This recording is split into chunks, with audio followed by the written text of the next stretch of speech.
ஃப்ரெண்ட்வுட்ஸ் நேயர்களுக்கு வணக்கம். அதிமுகவின் பிரச்சார கூட்டத்தில் பறந்த தமிழக வெற்றி கழகத்தின் கொடியோட உண்மை வெளியே வந்துருச்சு. மண்டையில இருந்த கொண்டைய மறந்துட்டீங்களே சார் அப்படின்ற மாதிரி தான் எல்லாரும் வச்சு செஞ்சுட்டு இருக்கிறாங்க.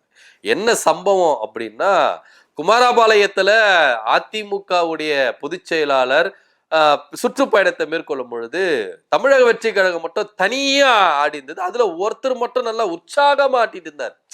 இப்போ உண்மையிலேயே ஒரு தமிழக வெற்றி கழகத்தின் தொண்டர்பா, இவர் அதிமுக தாவேகா கூட்டணி விரும்புறாரு போல இருக்கு அப்படின்னு தான் நினைச்சாங்க எல்லாருமே. எடப்பாடி பழனிசாமி கூட அதுதான் நினைச்சாரு. என்ன அப்படின்னு பாத்தீங்களா பிள்ளையார் சொல்லி போட்டாங்க. அதிமுக தலைமையில அமையிற கூட்டணி மாபெரும் கூட்டணி அப்படின்னுலாம் பயங்கரமா பேசினாரு. கடைசியில பார்த்தா அந்த கொடியாட்டினார்ல அந்த தம்பி டி ஷர்ட் போட்டுன்றது எந்த கட்சின்னு பாத்தீங்கன்னா ஏடிஎம்கே கட்சி டி ஷர்ட். பாப்பா என்ன பண்றதுன்னு தெரியல பதட்டத்துல. அதாவது அட்டென்ஷனை வாங்கணுமா, எடப்பாடியோட அட்டென்ஷனை வாங்கறதுக்கு தமிழக வெற்றி கொடி எடுத்து என்ன பண்ணிருக்காரு, இவங்களே ஆள் செட் பண்ணி இவங்களே தாவேக்காவை கொடியை வந்து என்ன பண்ணிருக்காங்க ஆட்டிருக்காங்க. தாவேக்கா கூட்டணிக்கு வருதுன்னு இவங்களே செட்டப் பண்ணிருக்காங்க. எடப்பாடி பழனிசாமி கொஞ்சம் இன்னும் அட்வான்ஸா யோசிச்சிருக்கலாம் அப்படின்னு தான் இங்க பாத்துருக்கணும். போய் இவ்வளவு கேவலமா யோசிப்பீங்க? ஒரு கூட்டணியை உருவாக்குறதுக்கு உங்களால முடியல, ஆனா ஒரு கதைக்கு ஒரு பேச்சுக்காவது ஒரு கூட்டணி உருவாக்கலாம் அப்படின்ற ஒரு நப்பாசையில இந்த விஷயத்த பண்ணியிருக்கிறாரு. ஆனா அது ஒழுங்கு கிரமமா பண்ணாரா? அதுவும் பண்ணல, மாட்டிக்கினாரு. டி ஷர்ட் ஏடிஎம்கே, கையில கொடி பார்த்தா தாவேக்கா. இந்த மாதிரி ரேஞ்சில தான் எடப்பாடி பழனிசாமி மூவ் பண்ணியிருக்கிறாரு. இந்த விஷயம் சோசியல் மீடியால ரொம்ப அரசல் பரசலா பரவிச்சு. உடனே விஜய் தரப்புல இருந்து ஒரு அதிரடியான பதிலடி கொடுக்க ஆரம்பிச்சது. இங்க பாருங்க, யாரும் இங்க பிள்ளையார் சுழியம் போடல, எந்த சுழியும் போடல. நாங்க அதிமுக கூட கூட்டணி வைக்க மாட்டோம். எங்களுக்கு கொஞ்சம் இடரல் தான், கொஞ்சம் சறுக்கல் தான், அதுல எந்த வித மாற்று கருத்தே இல்லை. கரூர் சம்பவம் எங்களுக்கு ஒரு பெரிய அடி. ஆனா அதுக்குன்னு இந்த அளவுக்கு தரங்கெட்டெல்லாம் நாங்க போக மாட்டோம். இந்த அளவுக்கு அதிமுக கூட எல்லாம் போயிட்டு நாங்க கூட்டணி வைக்க மாட்டோம். எடப்பாடி பழனிசாமி முதலமைச்சர் ஆகிறதுக்கா நான் கட்சியை தொடங்கினேன். நான் வந்து சினிமா உச்சபட்ச நடிகரா இருந்து நான் அரசியலுக்கு வந்து இந்த அளவுக்கு நான் செருப்படிப்பட்டு, இந்த அளவுக்கு கேவலப்பட்டு, இந்த அளவுக்கு அசிங்கப்படுறது எடப்பாடி பழனிசாமி முதலமைச்சர் ஆகிறதுக்கா? அதெல்லாம் கிடையவே கிடையாது. வேணும்னா முதலமைச்சர் ஆகணும் அப்படின்ற ஒரு கனவு இருந்ததுன்னா பாஜக கூட கூட்டணி வச்சே முதலமைச்சர் ஆகிட்டோம். எங்க கூட கூட்டணிக்கு வர சொல்லுங்க, நான் தான் முதலமைச்சர் அப்படின்னு விஜய் தரப்புல இருந்து தக்க பதிலடி கொடுத்திருக்கிறாங்க. ஆனா எல்லாருமே என்ன நோக்கிட்டு இருந்தாங்க, என்ன பேசிக்கிட்டு இருந்தாங்கன்னா, கரூர் சம்பவத்தினால விஜய் அவர்கள் ரொம்ப தோய்ந்து போயிட்டாரு.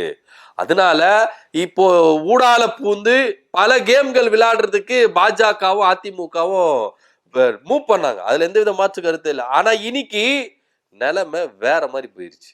ஏதோ ஒரு பழமொழி சொல்லுவாங்க, பூனை இழைச்சதுன்னா எலிக்கு கொண்டாட்டமா. அந்த மாதிரி ஒரு கதையா தான் எடப்பாடி பழனிசாமியும் பாஜகவும் தமிழக வெற்றி கழக இந்த கரூர் சம்பவத்துல அடிபட்டதுனால இதை வச்சு நம்ம அரசியல் விளையாட்டு விளையாடலாம், கூட்டணியை வகுத்தரலாம் அப்படின்னு நினைச்சுக்கிட்டு இருந்தாங்க.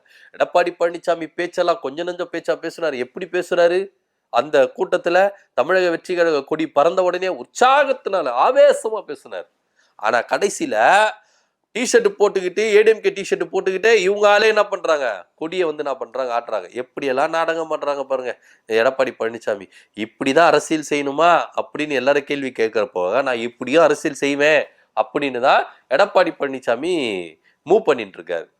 இதெல்லாம் ஒரு புறம் இருந்தாலும் தமிழக வெற்றி கழகத்தின் சார்பாக வந்த பதிலடி தான் எடப்பாடி பழனிசாமிக்கு ஒரு சவுக்கடி அப்படின்னு சொல்லலாம். இவர் ஏன்பா வாலண்டியா போயிட்டு கூட்டணிக்கு வா வா வான்னு சொல்லிட்டு கூப்பிடணும்? ஏன் கூப்பிடணும்? எதுக்கு கூப்பிடணும்? அப்போ விஜயுடைய உதவி அதிமுகவுக்கு தேவைப்படுது, எடப்பாடி பழனிசாமிக்கு தேவைப்படுது அப்படின்றது வெட்ட வெளிச்சமா தெரியுது. இவ்வளோ கேவலமா அதிமுக போயிருச்சா? அடுத்தவனை கூட்டணிக்கு வா வான்னு கூப்பிடுற அளவுக்கு அதிமுகவை எடப்பாடி பழனிசாமி எத்தனை போய் விட்டுட்டாரா அப்படின்னு அதிமுக தொண்டர்கள் ஒவ்வொரு என்ன பண்றாங்க, கும்பிடுறாங்க. ஆனா இங்க ஒரு காலத்துல அதிமுகவை தேடி எல்லாரும் வந்தாங்க. ஜெயலலிதா அவர்கள் இருக்கும் பொழுது, எம்ஜிஆர் அவர்கள் இருக்கும் போது அதிமுக கூட கூட்டணி வச்சா நம்ம ஜெயிச்சிருவோம் அப்படின்னு எல்லாரும் தேடி வந்தாங்க. ஆனா இன்னைக்கு எடப்பாடி பழனிசாமி கிட்ட அதிமுக போய் சிக்கி சின்ன பின்னமா இருந்தனால இன்னைக்கு அடுத்தவங்க வீட்டு வாசல்ல போயிட்டு தேவு காத்து நிக்கிறாங்க அதிமுக.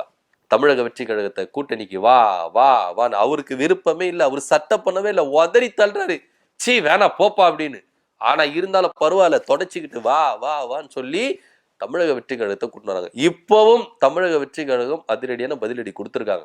எடப்பாடி பழனிசாமி முதலமைச்சர் ஆகிறதுக்கெல்லாம் நாங்க கட்சியை தொடங்கல, எங்க தலைவர் உச்சபட்ச நடிகரா இருந்து அரசியலுக்கு வரல, அவரு முதலமைச்சர் ஆகணும், திமுக அதிமுகவுக்கு மாற்றா இங்க ஒரு அரசியலை கொடுக்கணும், ஆட்சியை கொடுக்கணும் அப்படின்னு தான் எங்க தலைவர் வந்திருக்கிறாரு. உச்சபட்ச நடிகரா இருந்து கோடி கணக்குல சம்பளம் வாங்கியிருந்த எங்க தலைவரு அரசியலுக்கு வந்திருக்கிறாரு. எடப்பாடி பழனிசாமி முதலமைச்சர் ஆகிறதுக்கெல்லாம் நாங்க ஒன்னும் கட்சி ஆரம்பிக்கல, நாங்க ஒன்னும் உழைக்கணும்னு அவசியம் இல்லை. வேணும்னா அவரை எங்க தலைமையில கூட்டணிக்கு வர சொல்லுங்க, விஜய்க்கு கீழே அவரை வர சொல்லுங்க, அவருக்கு வேணா நாங்க துணை முதலமைச்சர் பதவி தரோம், எங்க தளபதி தான் முதலமைச்சர் அப்படின்னு விஜய் தரப்புல இருந்து தக்க பதிலடி கொடுத்திருக்காங்க. இப்படி பதிலடி கொடுத்தும் எடப்பாடி பழனிசாமி திருந்துவாரா, இதுக்கப்புறமாவது தமிழக வெற்றி கழகத்தின் கூட்டணியை கூப்பிடுவாரா அப்படின்னு தான் எல்லாரும் என்ன பண்றாங்க, யோசிச்சுட்டு இருக்காங்க, பேசிக்கிட்டு இருக்காங்க. ஆனா இங்க எடப்பாடி பழனிசாமி ஒண்ணு மட்டும் நல்லா தெரிஞ்சு வச்சுட்டு இருக்கிறாரு. விஜய் அவர்களை தன்னுடைய கூட்டணிக்குள்ள வச்சுக்கிட்டா நம்ம ஆட்சியை பிடிச்சிடலாம். ஆட்சியை பிடிக்க முடியாது சார். உங்க கட்சியோட வாக்க அவரு குறைக்கணும் அப்படின்றதுக்காக தான் அவர் கட்சி ஆரம்பிச்சிருக்கிறாரு. அவர் இப்ப முயற்சிக்கிறாரு. திமுக வாக்குடைய சதவீதம் அது ஏறிக்கொண்டுதான் போகுது, அந்த குறையாது. இங்க அதிமுகவோட வாக்கு சதவீதத்தை சதைக்கணும் அப்படின்னு தான் ஒரு பக்கம் பாஜகவும் ஒரு பக்கம் தாவேக்காவும் துடிச்சிட்டு இருக்காங்க. இந்த விஷயம் கூட தெரியாம இப்ப எடப்பாடி பழனிசாமி இந்த பயம் வந்துருச்சு. ஒருவேளை விஜய் அவர்கள் தன்னுடைய வாக்கு சதவீதத்தை பறிச்சிடுவாரோ, அது பறிக்க கூடாதுன்னு அவர் நம்ம கூட இருக்கணும் அப்படின்னு தான் எடப்பாடி பழனிசாமி நினைக்கிறதுனால கூட்டணிக்கு வாங்க வாங்கன்னு சொல்றாங்க. ஆனா அவங்க போங்க போங்க அப்படின்னு சொல்லிட்டு விரட்டி அடிக்கிறாங்க. என்னதான் இருந்தாலும் எடப்பாடி பழனிசாமியுடைய அரசியல் நகர்வுகள் பாத்தீங்கன்னா கொஞ்சம் முக சுளிக்க வைக்கதான் செய்யுது அதிமுகவினரை. ஏன்னா அதிமுகவுடைய கனவு எப்பேற்பட்ட ஒரு கனவு, அதிமுகவுடைய சரித்திரம் எப்பேற்பட்ட ஒரு சரித்திரம் அப்படின்றத எடப்பாடி பழனிசாமி கொஞ்சம் நினைச்சு பார்த்திருந்தாருன்னா பாஜக கிட்ட போய் அடிமையா இருந்திருக்க மாட்டாரு. இன்னைக்கு தாவேக்காவை வான்னு கூப்பிட மாட்டாரு. ஏன்னா அதிமுகவை நம்பி யாரும் கூட்டணிக்கு வர்றதுக்கு தயாராவே இல்லை. கூட இருந்த ஜான் பாண்டியனா இருக்கட்டும், கிருஷ்ணசாமியா இருக்கட்டும், தேமுதிக இருக்கட்டும், எல்லாருக்கும் துரோகத்தின் மேல துரோகம் பண்ணி அவங்க எல்லாரும் என்ன பண்றாங்க, பிரிஞ்சுட்டு போயிட்டாங்க. இதுக்கப்புறம் எடப்பாடி பழனிசாமி நம்பி யாரும் கூட்டணி வருது தயாரா இல்லை. அதனாலதான் இவரு மத்தவங்களை நம்பி போறாரு, விஜயை நம்பி போறாரு, பாஜகவை நம்பி போறாரு. இப்படியாதான் பொய் சொல்லி திரிஞ்சுட்டே இருக்காரு. இந்த ஒரு படத்துல, வடிவேல் படத்துல ஒரு பாட்டி சொல்லுவாங்களா, பொய்யா சொல்லிட்டு திரிஞ்சுட்டு இருக்காயா, இவனுக்கு ஒரு சீட் எடுத்து கொடுங்கய்யா அப்படின்ற மாதிரி எடப்பாடி பழனிசாமி போற இடத்துல எல்லாம் பொய்யா சொல்லி திரிஞ்சிட்டு இருக்காரு. நடக்காததெல்லாம் பேசிட்டு இருக்கிறாரு, நடந்துடுற மாதிரி பேசிட்டு இருக்கிறாரு, சேராததெல்லாம் சேர்த்துற மாதிரி பேசுறாரு. இவரா ஒரு கிரியேட் பண்ணி என்ன பண்றாரு, தமிழக வெற்றி கழகத்துக்கும் அதிமுக கூட்டணி, அங்க பாருங்க தமிழக வெற்றி கழக தொண்டர்கள் கொடியை பிடிச்சு ஆட்டி பிள்ளையார் சொல்லி போட்டாங்க அப்படின்னு இவரா கதையை கட்டுறாரு. எல்லாமே இவரா தான் பண்ணிக்கிறாரு. ஆனா ஒண்ணுமே நடக்க போறது இல்ல. 2026 சட்டமன்ற தேர்தலில் எடப்பாடி பழனிசாமி துண்ட தலையில போட்டுக்கிட்டு வீட்டுல உக்காந்து அழுவார். சட்டசபை கூட அவர் வரமாட்டாரு, எதிர்கட்சி தலைவரா கூட இல்ல, சட்டமன்றத்துக்குள்ளே அவர் வரமாட்டாரு அப்படின்னு தான் எல்லாரும் என்ன பண்றாங்க, பேசிட்டு இருக்காங்க. ஆனா இருந்தாலும் அதிமுக மேல ஒரு கரிசனை இருக்கதான் செய்யுது. இங்க இருக்கிற ஆளுங்கட்சியா இருக்கட்டும், ஆளுங்கட்சி கூட்டணியில இருக்கிற ஒவ்வொரு கட்சிகளா இருக்கட்டும், திமுகவுக்கு நிகர் அதிமுக தான் அப்படின்ற ஒரு ஃபார்முலாவை திமுகவே சொல்றாங்க, கூட்டணி கட்சிகளும் சொல்றாங்க. ஆனா இந்த அருமை எடப்பாடி பழனிசாமிக்கு தெரியவே இல்லை. திமுகவுக்கு மாற்று அதிமுக தான் அப்படின்னு. இதுல எடப்பாடி பழனிசாமி மார்தட்டி சொல்லிக்கிறார், உங்க கூட்டணி ரொம்ப ஸ்ட்ராங்கா இருக்குதுன்னா சொல்லிக்காதீங்க, என் தலைமையில் அமைகிற கூட்டணி ரொம்ப ஸ்ட்ராங்கான கூட்டணி. உங்க தலைமையில எந்த கூட்டணி அமைஞ்சிருக்கு, நீங்களும் பாஜக மட்டும் தான் இருக்கீங்க, வேற யார் இருக்கா அப்படின்ற கேள்வி எல்லாம் எல்லாரும் என்ன பண்றாங்க, கேள்வி மேல கேள்வி கேட்டு இருக்காங்க. எடப்பாடி பழனிசாமிக்கு இதுக்கு பதில் இல்லை. என்ன செய்ய போறாரு அப்படின்னு தெரியல. பார்க்கலாம் எப்படி எப்படி நகர்வுகளை எடப்பாடி பழனிசாமி எடுத்துட்டு போக போறாரு அப்படின்றத. எடப்பாடி பழனிசாமி தாவேக்காவுக்கும் அதிமுகவுக்கும் கூட்டணி, இதுக்கு பிள்ளையார் சுழி போட்டாங்க அப்படின்னு சொன்னாலும் விஜய் தரப்புல இருந்து அதிரடியான ஒரு பதிலடி கொடுத்திருக்காங்க. யாரும் எந்த பிள்ளையார் சுழியும் போடல.